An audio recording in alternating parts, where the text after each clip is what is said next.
আমরা সহনশীলতা দেখাচ্ছি মানে এটা আমাদের দুর্বলতা নয়। ইসলামী ছাত্র শিবিরকে আপনারা হারে হারে চিনেন। ইসলামী ছাত্র শিবির এক ধাওয়া দিলে লেজ গুটিয়ে পালিয়ে যান আপনারা, এগুলো আমাদের জানা আছে। ঢাকা কলেজে শহীদদের দোয়া অনুষ্ঠানের আয়োজনে তারা গতকাল হামলা করেছে। টেকনাফ থেকে তেতুলিয়া পর্যন্ত প্রতি ফোঁটা রক্তের জবাব নেওয়া হবে ইনশাআল্লাহ। আউযু বিল্লাহি মিনাশ শাইতানির রাজিম। বিসমিল্লাহির রহমানির রহিম। আজকে আমরা অত্যন্ত ধৈর্য সহনশীলতার পরিচয় দিয়ে জুলাই বর্ষা বিপ্লবের দ্বিতীয় বর্ষপূর্তি উপলক্ষে ঐতিহাসিক রাজু ভাস্কর্য টিএসসি চত্বরে এসে আমরা দাঁড়িয়েছি। আমরা আজকে আমাদের আলোচনার বিষয় যেটি নিয়ে কথা বলার কথা ছিল, জুলাই বিপ্লবের দ্বিতীয় বর্ষপূর্তি উপলক্ষে গণহত্যার বিচার, জুলাই সনদের পূর্ণাঙ্গ বাস্তবায়নের দাবি নিয়ে আমাদের এখানে দাঁড়ানোর কথা ছিল। কিন্তু অত্যন্ত পরিতাপের বিষয়, আমরা দেখেছি জুলাই বিপ্লবের সবচেয়ে বেশি বেনিফিশিয়ারি সুবিধাভোগী বিএনপি ক্ষমতায় আসার পরেও গণহত্যার বিচার এখনো পর্যন্ত দীর্ঘসূত্রিতায় ফেলে দিয়েছে। 2 বছর অতিক্রান্ত হওয়ার পরেও মাত্র 6টি মামলার রায় ঘোষণা করা হয়েছে। কোন মামলার রায় কার্যকর তারা করতে পারে নাই। বরঞ্চ তাদের এই দুরভিসন্ধি, তাদের এই আতাত, বর্তমান সরকারের সাথে আওয়ামী লীগের এই আতাতকে ঢেকে দেওয়ার জন্য তাদের লাগামহীন দ্রব্যমূল্যের ঊর্ধ্বগতি, সন্ত্রাস, চাঁদাবাজিকে ঢেকে দেওয়ার জন্য ক্যাম্পাসগুলোকে অস্থিতিশীল করার পায়তারা তারা করেছে। গতকাল আমাদের ক্যাম্পাসগুলোতে রক্ত ঝরানো হয়েছে। আজ আমরা বলতে চাই, গতকাল যারা ক্যাম্পাসে হামলা করেছে এরা একটাও কোনো ছাত্র না, এগুলো সব ছাত্র সন্ত্রাসী টোকাই। ক্যাম্পাসে যাদেরকে তোমরা নিয়ে এসেছো, যাদেরকে দিয়ে ক্যাম্পাসে তোমরা কমিটি দিয়েছো, এদের ছাত্র জীবন শেষ হয়েছে 15-20 বছর আগে। তাদের সন্তানরাও এখন ছাত্র দল করার বয়স হারিয়েছে। এই আদু ভাইদের দিয়ে ক্যাম্পাসের নির্বাচিত প্রতিনিধিদের গায়ে তোমরা হাত তুলেছো। নারায়ণগঞ্জ থেকে, কেরানীগঞ্জ থেকে ভাড়া করা টোকাই জঙ্গিদেরকে তোমরা নিয়ে এসেছো। সশস্ত্র হামলার চিত্র আমরা দেখেছি বেগম রোকেয়া বিশ্ববিদ্যালয়, জগন্নাথ বিশ্ববিদ্যালয়, ঢাকা কলেজ, ঢাকা আলিয়ার মতো জায়গাগুলোতে। গতকাল কাপুরুষের মতো রাতের বেলায় ঘুমন্ত ছাত্রদের উপর, ঢাকা গ্রাফিক্স আর্টস কলেজের সাধারণ শিক্ষার্থীদের উপর তারা বর্বরোচিত হামলা করেছে। ক্যাম্পাসের হল দখল করেছে।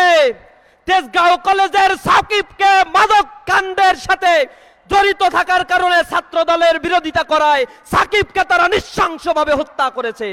মাদকের বিরোধিতা করায় ঠাকুরগাঁয়ের হত্যাকাণ্ডের ঘটনা ঘটেছে।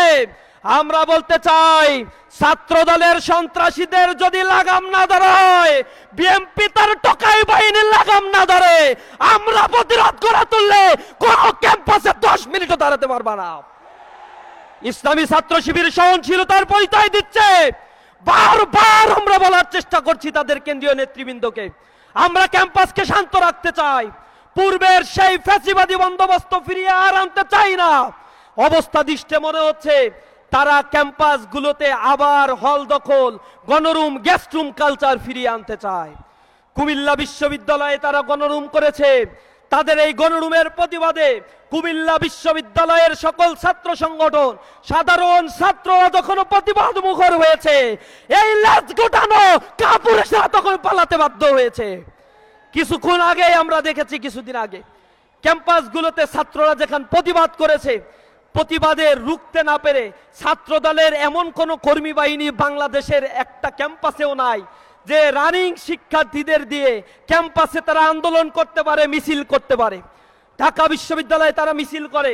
প্রতিটা মিছিলে বাইরে থেকে লোক নিয়ে এসে, ভাড়া করা টোকাইদের নিয়ে এসে, অছাত্রদের নিয়ে এসে, আদু ভাইদেরকে নিয়ে এসে এই ক্যাম্পাসগুলোকে তারা উত্তপ্ত করার চেষ্টা করছে। শহীদুল্লাহ হলে হামলা করা হয়েছে। বিনা উস্কানিতে, বিনা কারণে নির্বাচিত প্রতিনিধিদের গায়ে হাত দেওয়া হয়েছে।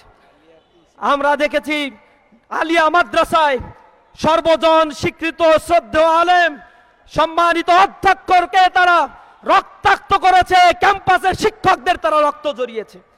আমরা দেখেছি গতকাল জগন্নাথ বিশ্ববিদ্যালয়ে হামলার পরে আহত শিক্ষার্থীরা যখন চিকিৎসা নেয়ার জন্য ন্যাশনাল হাসপাতালে অবস্থান করছিল, সেখানে দফায় দফায় তারা ছাত্রলীগের মতো হামলা করে তারা তাদের জাত চিনিয়ে দিয়েছে। এরা কোনো ছাত্র সংগঠন না, এরা চিহ্নিত সন্ত্রাসী।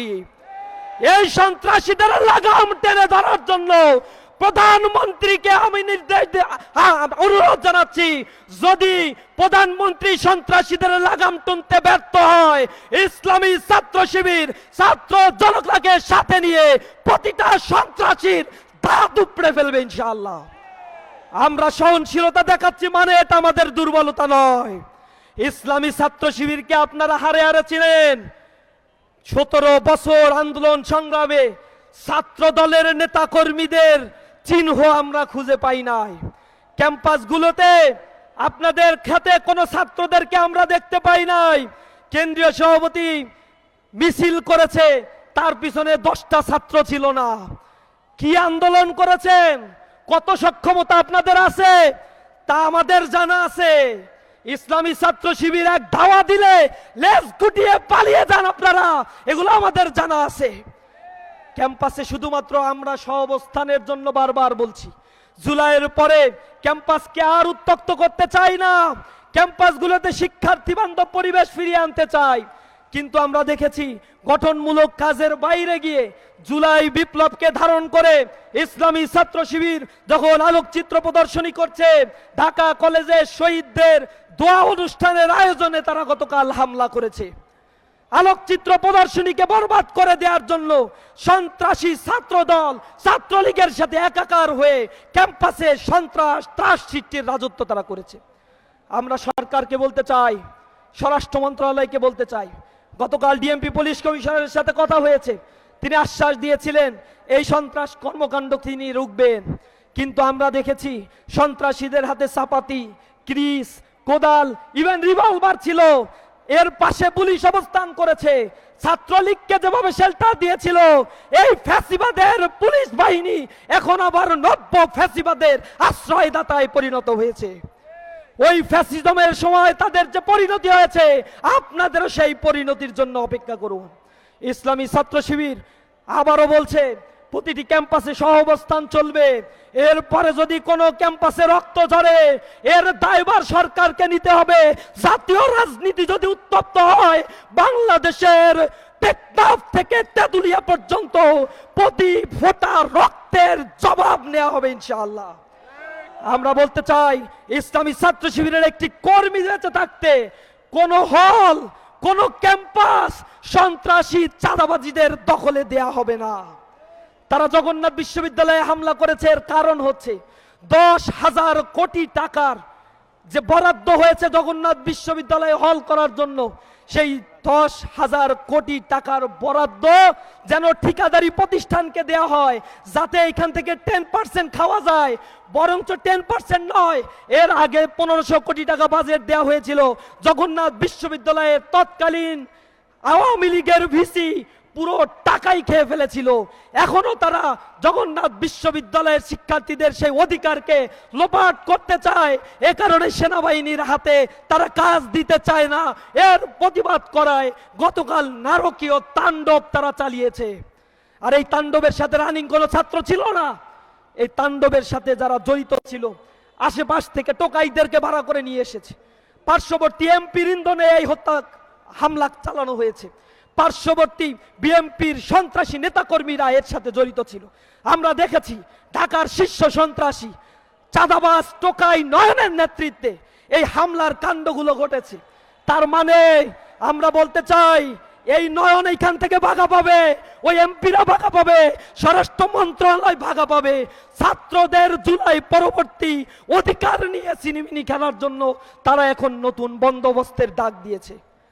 তারা প্ল্যানের কথা বলছে, মানুষ হত্যার প্ল্যান, দখলদারিত্বের প্ল্যান নিয়ে লন্ডন থেকে তিনি এসেছেন।